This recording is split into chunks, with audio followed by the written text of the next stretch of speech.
नमस्कार. मी सान्वी तुम्हा सर्वांचे मनापासून पुन्हा एकदा स्वागत करत आहे. आजचा विषय नवरा आणि बायकोचा आणि आर्थिक नियोजनाचा. सगळ्यात मोठा नवरा बायकोमध्ये सगळ्यात मोठा विषय हा आहे फायनान्स. लग्नानंतर आपल्या घराची खरी होम मिनिस्टर असते आपली बायको. ती संपूर्ण फायनान्स हँडल करत असते. मग घर खर्च असो, घरातील दूधवाल्याचा खर्च असतो, इस्त्रीवाल्याचा असतो, किराणा असतो, मुलांच्या शिक्षणाचा असतो, सगळा काही कारभार तिच्याकडे, सगळा हा व्यवहार तिच्याकडे. मग त्या व्यवहाराचा व्यवस्थित वापर तिने केला पाहिजे. काही गोष्टी काही महिलांना माहीत असतात तर काही जणींना माहीत नसतात. त्या फक्त आजचा दिवस कसा चालला याच्यावर लक्ष देतात. तर काही हुशार महिला अशा असतात त्या उद्यासाठी सेविंग करतात. तर काही एवढ्या चाणाक्ष महिला असतात त्या उद्या समजा अशी वाईट परिस्थिती आली तर त्यासाठी पण काहीतरी राखीव आपल्याकडे असले पाहिजे यासाठी तळमळत असतात. तर बरेच असे प्रश्न आहेत ते आज आपण यात बघणार आहोत.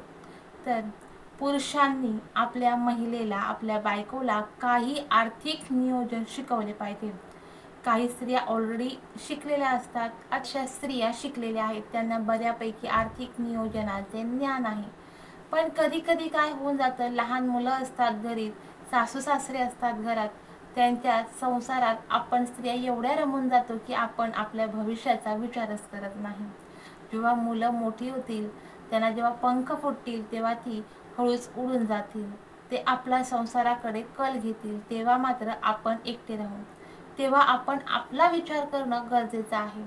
इथे कोणतंही प्रमोशन नाही, कोणत्याही स्कीमची माहिती नाही, पण काही गोष्टी आपल्या महिलांना माहीत असणे गरजेचे आहे. त्या गोष्टी मी आज तुम्हाला सांगणार आहे. त्या तब्बल 25 गोष्टींची यादी मी काढली आहे इथे. मी पूर्ण यादी तुम्हाला दाखवणार आहे, पूर्ण सांगणार आहे, पूर्ण एक्सप्लेन करणार आहे. व्हिडिओ शेवटपर्यंत बघा. तर व्हिडिओला सुरुवात करूया. सगळ्यात पहिला पॉईंट, स्वतःचे बचत खाते असणे गरजेचे आहे. कुणावरही अवलंबून राहू नका. आता 98% महिलांकडे स्वतःचे बचत खाते आहे. जनधन योजनेच्या मार्फत असू दे, लाडकी बहीणच्या मार्फत असू दे, महिलांनी स्वतःचे बचत खाते काढलेले आहे. समजा एखादी महिला यापासून वंचित असेल किंवा तिच्याकडे बचत खाते नसेल तर कृपया स्वतःचे बचत खाते असू द्या, स्वतःचे बचत खाते सुरू करा. आता या खाता बचत खाते सेविंग अकाउंट आपण वेगवेगळ्या बँकेत 2-3 अकाउंट काढू शकतो. एक अकाउंट असं काढायचं आहे ते फक्त सेविंगच आहे, त्यातलं आपण काहीच विड्रॉल करत नाही.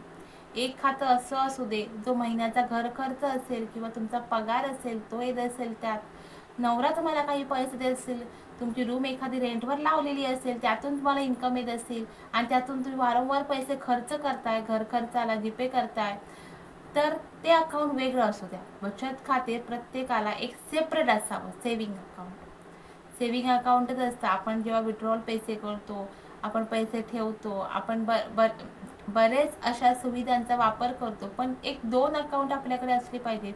एक आपण रेग्युलर वापरातलं अकाउंट आणि एक बचत. त्यात फक्त आपली बचतच ठेवली पाहिजे आपण. नंबर दुसरा, सुरुवातीपासूनच म्हणजे जसं तुमचं बचत खातं सुरू झालं किंवा नवीन संसार तुमचा सुरू झाला तर बचतीसाठी काही पैसे तुम्ही तुमच्या अकाउंटला ठेवलेच पाहिजेत. घर खर्चाला समजा 5,000 मिळत असतील तर 500 रुपये साईडला काढा. 10,000 मिळत असतील तर 1,000 बाजूला काढा. 15 मिळत असतील तर 1,500 बाजूला काढा. 20,000 मिळत असतील घर खर्चाला तर 2,000 रुपये महिन्याला बाजूला काढा. स्वतःच्या स्टेटसप्रमाणे, स्वतःच्या ऐपतीप्रमाणे आपण महिन्याला आपली बचत बाहेर काढली पाहिजे. किमान 500 रुपये आपली बचत घर खर्चातून आपण सेपरेट काढली पाहिजे. ती बचत फक्त आपली आहे. ती ना मुलांसाठी खर्च होणार, ना नवऱ्यासाठी खर्च होणार, ना सासू सासऱ्यांसाठी खर्च होणार, ना घर खर्चात येणार, ना कोणत्याही औषध पाण्यासाठी. ती फक्त बचत तुमच्यासाठी असेल. नंबर तिसरा, स्वतःचा असा इमर्जन्सी फंड निर्माण करा. कोणती परिस्थिती कधी येऊन समोर उभी राहिली सांगता येत नाही. घरच्या कर्त्या पुरुषावर समजा एखादी इमर्जन्सी आली, त्या क्षणी तो अवेलेबल नसेल तर आपण स्त्रियांनी कुणाकडे भिका मागायच्या, त्यासाठी किमान 1 लाख तरी आपण आपल्याकडे इमर्जन्सी फंड तयार करून ठेवलाच पाहिजे. इमर्जन्सी फंड कोणत्याही बर्थडेला, कोणाला गिफ्ट करण्यासाठी, घर खर्चासाठी वापरायचा नाही. तो इमर्जन्सी फंड आहे म्हणजे तो मेडिकलसाठीच आहे. तो इमर्जन्सीसाठीच ठेवायचा. उद्या जर काही इमर्जन्सी आली तर इकडे फिरा तिकडे फिरा असं काही करायचं नाही आपल्याला. इमर्जन्सी फंड फक्त इमर्जन्सीसाठीच वापरायचा आहे आणि तो आपल्याला तयार करायचा आहे. कधी काय होईल हे सांगता येत नाही. साठी आपण आपली पूर्वतयारी करून ठेवणे गरजेचे आहे. नंबर 4, क्रेडिट कार्डचा अतिरेक करू नका. क्रेडिट कार्ड फक्त तुम्ही गरजेपुरतेच वापरा. महिलेच्या नावे एक स्थिर गुंतवणूक असू द्या, जसे की म्युच्युअल फंड, FD, एखादी पेन्शन स्कीम, इन्शुरन्स घेणे गरजेचे आहे. फक्त पुरुषांसाठीच नाही तर महिलांनी सुद्धा स्वतःचे इन्शुरन्स काढून ठेवावेत. नंबर 7, घर खर्च आणि बचत या दोघांमध्ये संतुलन करायला शिका. स्वतःच्या कमाईतून पैसे साठवायला शिका. सगळे पैसे खर्च करून हात रिकामी करू नका. नंबर 10, ऑनलाईन शॉपिंग आणि अनावश्यक खर्च टाळण्याचा प्रयत्न करा. नंबर 11, गिफ्ट, फंक्शन आणि ट्रिपसाठी योग्य ते बजेट ठेवा आणि स्वतःचे बजेट ढासळणार नाही याची काळजी घ्या. अनावश्यक पैसे खर्च करणे टाळा. इथे एक्स्ट्रा स्पेंड करायची गरज नाही. नंबर 12, तुम्हाला पैशांची गणिते समजली पाहिजे. पुरुषांस एवढीच स्त्रियांना याची माहिती असणे गरजेचे आहे. नंबर 13, फसवणूक पासून सावधान. कोणावरही अवलंबून राहू नका. नंबर 14, तुम्ही गृहिणी असला तरी तुम्हाला व्यवहाराचे ज्ञान असणे किंवा गुंतवणुकीचे ज्ञान असणे गरजेचे आहे. व्यवहाराचा अर्थ असा होतो देणं घेणं आणि गुंतवणुकीचा अर्थ असतो सेविंग, कुठेतरी इन्व्हेस्ट करणं. ते प्रत्येक स्त्रीला आलंच पाहिजे. स्त्रीकडून ते मुलांना आपण शिकवलंच पाहिजे. नंबर 15, मुलांच्या शिक्षणासाठी वेगळा फंड तयार करा. त्यासाठी ऐन वेळी तुमची घाई गडबड होणार नाही. नंबर 16, फक्त सोन्यामध्ये आणि जमिनीमध्ये गुंतवणूक करून ठेवू नका. विविध मार्गांचा वापर करा. जसे की सोनं जर तुम्ही खरेदी करून ठेवलेलं असेल आणि समजा तुम्ही ते विकायला गेलात तर तुम्हाला त्यावेळी सोनं विकत घेतलेल्याची पावती हवी. जर ती पावती गहाळ झाली तर ते सोनं तुम्हाला विकता येणार नाही. दुसरी जमीन विकायची असेल, काहीतरी इमर्जन्सी आली असेल तर अचानक समोरून ग्राहक येणार नाही किंवा तो खरेदी करणारा पटकन तुम्हाला भेटणार नाही. म्हणून गुंतवणुकीचे इतर साधन आपल्याकडे असणे सुद्धा गरजेचेच आहे. आता असेट आणि लायबिलिटी याच्यातली फरक समजून घ्या. तर EMI भरत राहण्याऐवजी स्वतःची संपत्ती निर्माण करा. सगळ्यात महत्त्वाचा पॉइंट आणि प्रत्येक स्त्रीने केला पाहिजे, भले ती कमवत असू दे, कमवत नसू दे, गृहिणी असू दे, लहान अगदी 18 वर्ष पूर्ण झालेली असू दे किंवा 35, 30, 40 वर्षापर्यंत सुद्धा असू दे, प्रत्येक स्त्रीने स्वतःच्या रिटायरमेंटची सोय आत्ताच केली पाहिजे. एखाद्या रिटायरमेंट प्लॅनमध्ये इन्व्हेस्टमेंट बचत सुरू आत्ताच केली पाहिजे. कारण वर्ष 60 झाल्यानंतर कुणासमोरही हात पसरायची वेळ येता कामा नये. समजा वयाच्या 60व्या वर्षापर्यंत आपला नवरा आपल्यासोबत असेल तर ऑब्व्हियसली तो देईल. वाईट वेळ आपली असेल, समजा आपला नवरा आपली साथ सोडून गेल्यानंतर समजा आपल्याला पैशांची गरज असेल, जर महिन्याला आपला काही खर्च असेल तो निघवायचा असेल, तो काढायचा असेल, तर मुलांसमोर हात पसरायची गरज भासायची नसेल किंवा मला पैसे दे रे, मला औषध आणायचं आहे, माझा चष्मा तुटलाय रे, तो जॉईन करायचं, मुलांना वारंवार सांगायचं नसेल, त्यांच्यावर अवलंबून राहायचं नसेल, मुलं करणारी असतील तर ठीक, तुमच्या सोबत राहणारी असली तर ठीक.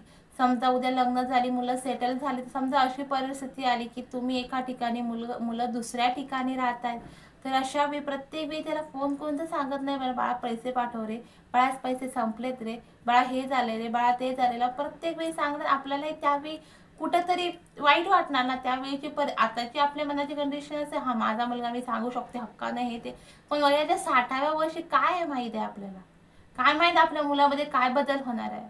भले तो करणाराही असेल पण त्याची बायको कशी असेल हेही सांगता येत नाही. इव्हन असंही असू शकतं तर कमवणार की नाही ह्याचही शंकाच आहे ना. कधी कधी मुलांचं असं असतं, वय वर्ष 40 झाले तरी मुलं सेटल नसतात. त्यांना अजूनही बिझनेसमध्ये काहीतरी करायचं असतं, त्यांना जॉब करायचा असतो, पण त्यांच्या नशिबातच नसतं सेटल होणं. तेही अजून आईवडिलांबरोबर अवलंबून असतात. खरं तर वय वर्ष 30 पर्यंत मुलं ही आईवडिलांवरच अवलंबून असतात, हे मात्र विसरून चालणार नाही. आणि आपणच ऑलरेडी लग्न एवढं लेट करतोय की मुलगा वयाच्या 30 येईपर्यंत आपण 65 किंवा 70 वर्षे झालेली असणार आहोत. पण त्यावेळी काय कंडिशन असेल हे सांगता येत नाही. म्हणून स्वतःचा एक पेन्शन प्लॅन किंवा एखादी पेन्शनच्या स्कीममध्ये निदान गव्हर्नमेंट अटल पेन्शन योजनेसारख्या 5,000 महिन्याला मिळेल त्या स्कीममध्ये तरी आपण इन्व्हेस्ट केलं पाहिजे. मोठ्या PPF सारख्या किंवा जास्त पेन्शन देणार, म्हणजे आपल्याला जास्त पैसे भरून जास्त व्यवस्थित पेन्शन पाहिजे किंवा रिटायरमेंट अमाऊंट पाहिजे असेल तर PPF सारखा NPS सारखा नॅशनल पेन्शन स्कीम सारख्या अशा योजना आहेत ज्यात तुम्हाला वयाच्या 60व्या वर्षी जोपर्यंत तुम्हाला पेन्शन भरायची आहे तोपर्यंत पासून म्हणजे 40% अमाऊंट तुम्ही ती काढून घेऊ शकता किंवा 60% अमाऊंट काढून घेऊ शकता, 40% तुम्ही ठेवू शकता, त्याच्यावर तुम्ही पेन्शन घेऊ शकता. असे बरेच प्लॅन आहेत, त्यावर तर मला बोलायचं नाहीये. पण त्या प्लॅनमध्ये पण तुम्ही इन्व्हेस्ट करू शकता. पण तेवढे पैसे नसतील तुमच्याकडे इन्व्हेस्ट करायला तर अटल पेन्शन योजना ही गव्हर्नमेंटची योजना आहे, त्यात आपण महिन्याला 5,000 मिळतील एवढी तरी पैसे भरू शकतो. म्हणजे एक वय वर्ष 30 असेल ना तर मिनिमम 500 रुपये महिन्याला भरावे लागतात. वय वर्ष 60 झाल्यानंतर तुम्हाला 5,000 मिळणार.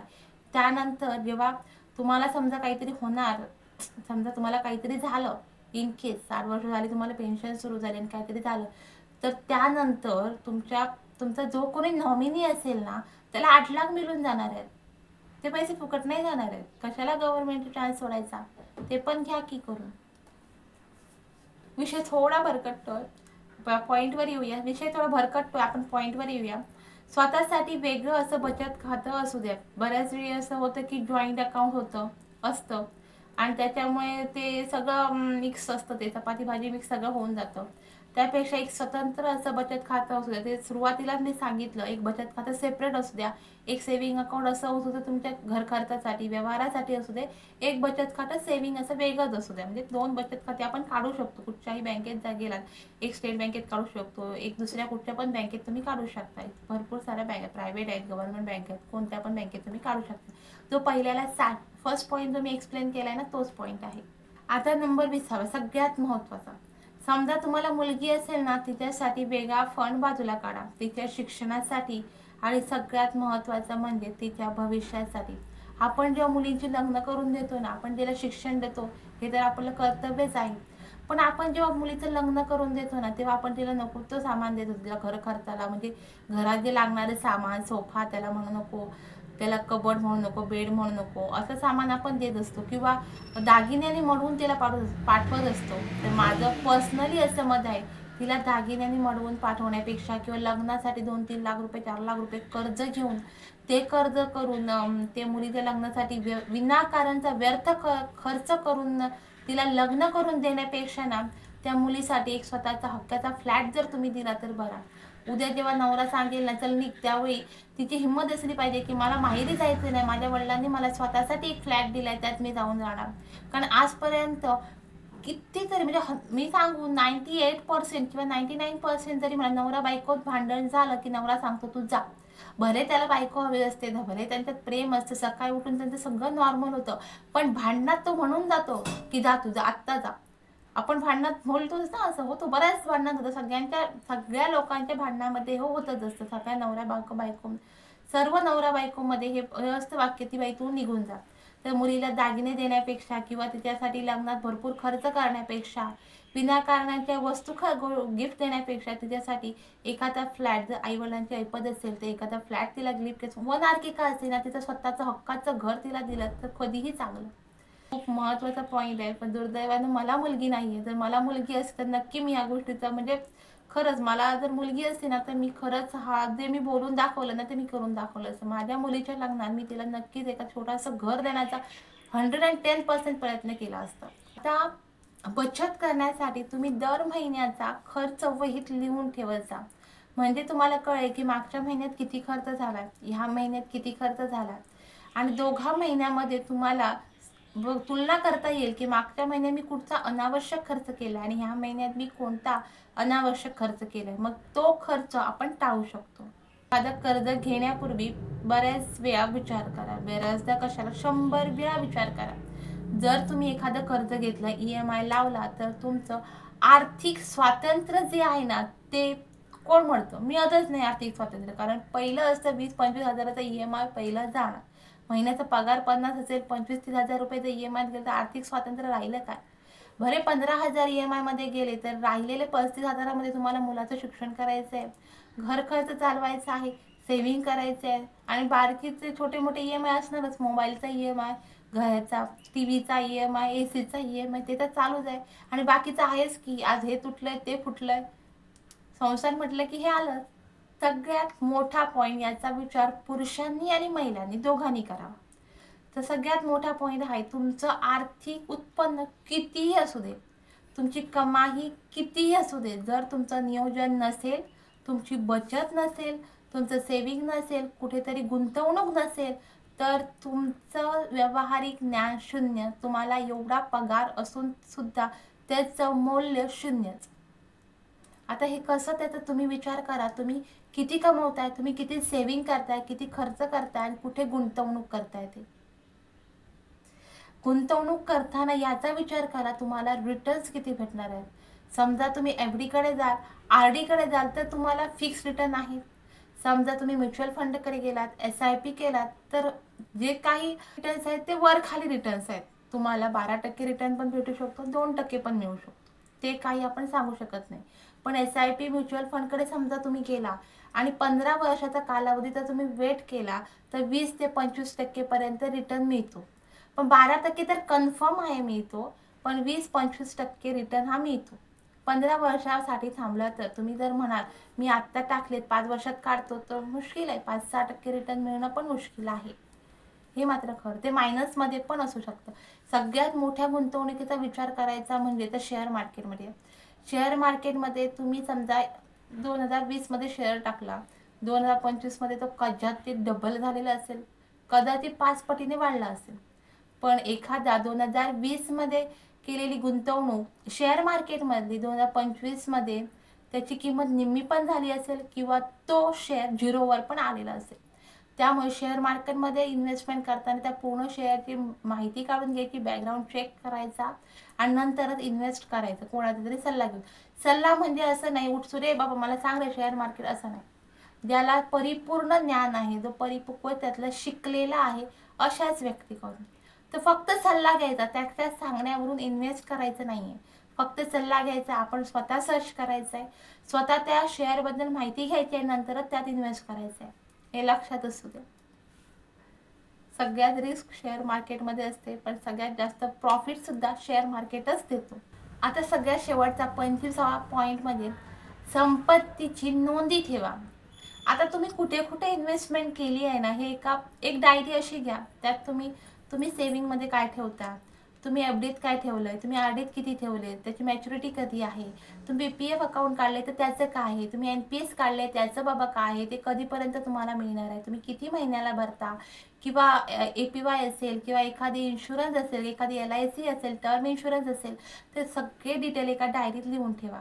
म्हणजे तुम्हाला त्याची नोंदी असू दे. कधी कधी काय होते, आपण एखादी स्कीम सुरू करतो आणि ते कसं आजकाल काय झालं, डायरेक्ट अकाउंट लिंक असल्यामुळे अकाउंटमध्ये ते कट होत असतं आणि आपल्या माइंडमध्ये ते विसरून जातं. कधी कधी त्याचा जो PNR नंबर असतो किंवा जो काही त्याचा इम्पॉर्टंट नंबर होतो तो मिस होऊन जातो आणि मग आपण ते शोधत बसतोय, रे इथे शोध तिथे शोध, हे फाईल काढ, मोबाईलमध्ये मेल चेक करत बस. त्यापेक्षा एखाद्या डायरीत व्यवस्थित लिहून ठेवला तर अचानक समजा कधी पाहिजे असेल, पटकन डायरी खोलली, बाबा हा भेटला, मग ते सगळ्यात उत्कृष्ट, असं माझं तरी पर्सनली मत आहे. आणि कोणाच्या नावावर काय काय आहे त्याची नोंदी पुऱ्या फॅमिलीला माहीत असणं गरजेचं आहे, कारण कधी काय होईल हे सांगता येत नाही. 25 पॉईंट मी काढले होते, मी तुम्हाला ते समजून सांगण्याचा प्रयत्न केला आहे. व्हिडिओ कसा वाटला कमेंटमध्ये नक्की कळवा. आवडल्यास लाईक करा. खूप इम्पॉर्टंट व्हिडिओ आहे. शेअर करा. तुमच्या मैत्रिणींपर्यंत हा व्हिडिओ जाऊ दे, बहिणीपर्यंत जाऊ दे, अजून मावशी आत्या काकी कोण असेल त्यांच्यापर्यंत जाऊ दे, त्यांनाही माहिती असू दे बाबा. व्यवहार आणि व्यवहाराशी निगडीत जे काही प्रश्न आहेत त्या प्रश्नांचं समाधान प्रत्येक महिलेकडे असणं गरजेचं आहे.